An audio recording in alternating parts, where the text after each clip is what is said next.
अब्दुल्ला इब्न अंसारी मौला कायनात के साथ चल रहा है। मौला ने आसमान की तरफ देखा, मुस्कुराने लगे। अरे मौला क्या देख रहे हैं? कहा ऊपर जो परिंदा चल रहा है वो कुछ कह रहा है, उसकी उससे तुम्हें उसकी आवाज नहीं आ रही है? बोला उसकी अपनी आवाज आ रही है। कहता हाँ वो मौला है। आया, मौला के हाथ में बैठ गया।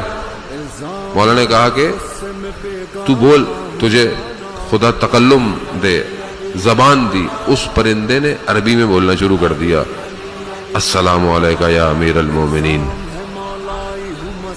अब पूछा कि वो खाता क्या है? इधर तो बयाबान है, कुछ खाने को नहीं है।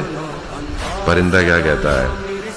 कहता अमीर अल मोमिनीन, जब हमें भूख लगती है तो हम आपकी विलायत को अपने वजूद में महसूस कर कर अपनी भूख को खत्म कर देते हैं।